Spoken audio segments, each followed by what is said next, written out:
ခုရှိတယ်အမရပူရမြို့မှာဒါယကမာကြီးတယောက်ရှိအကြောင်းတက္ကမကြီးတယောက်ရှိသူကအထူးအပြင်ကုသိုလ်တွေဘာကုသိုလ်တွေပြုတော့ဆိုတော့ရေကုသိုလ်ပြုတယ်ရေအိုးစင်တွေလုံးပြီးတော့နော်ရေတွေများများထဲပြီးတော့လှူဒန်းတယ်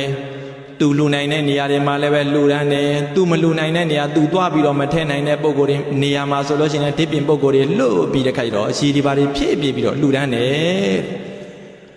သူ့ကိုခေါ်ကြတာကျောင်းမာကြီးလို့ခေါ်ကြတဲ့ရေချမ်းတက္ကမကြီးဆိုပြီးတော့ဒီလိုခေါ်ကြတယ်တဲ့အဲ့ဒီလိုပုံစံမျိုးနဲ့အမရပူရမြို့မှာထင်ရှားပြီးတော့နေတဲ့တက္ကမကြီး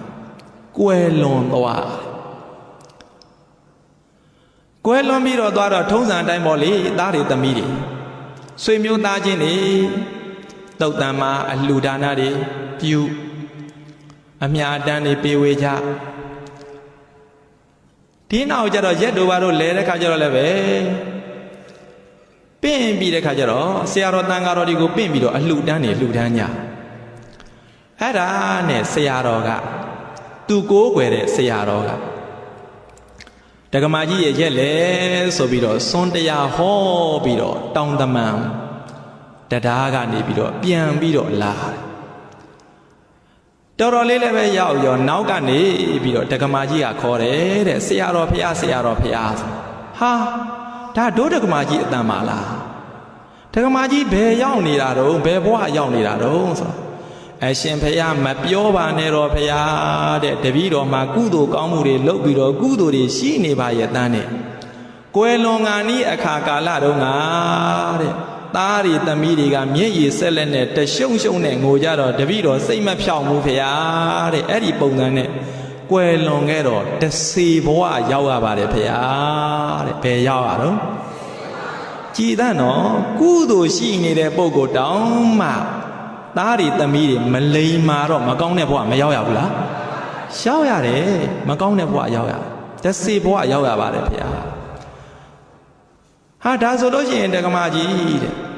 တက္ကမကြီးကွယ်လွန်တော့ကသုတ်တန်မှာအလှူတန်းနေလှူဒန်းပြီးတော့အမြအတမ်းပေးဝေတာတွေတာတို့မခေါ်ဘူးလားမရဘူးလားဆိုအရှင်ဘုရားအဲ့ဒီတုန်းကလည်းတပည့်တော်မသိလိုက်ပါဘူးဘုရားတဲ့ဘာဘူးလို့တုံးဆိုလို့ရှိရင်ဒီဘဝရောက်လာတော့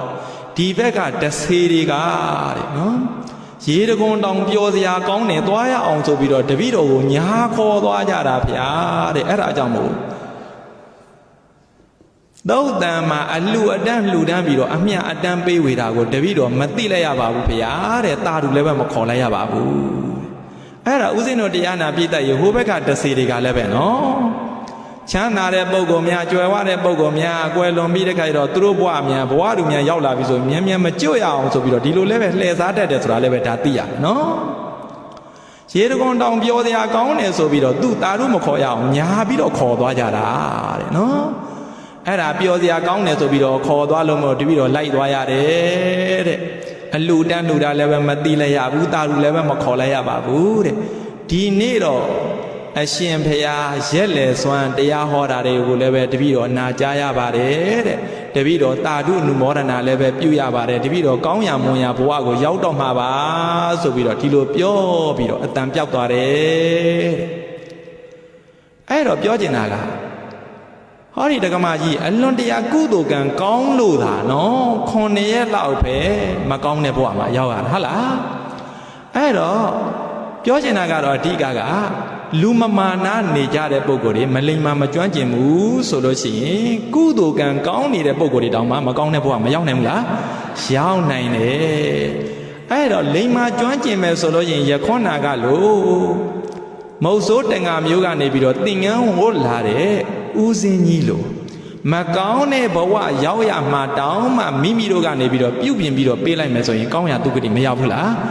ရောက်ရတယ်ဆိုတာဒီနေ့ညဦးစင်းကပြောချင်တာကတော့အဲ့ဒါပါပဲနော်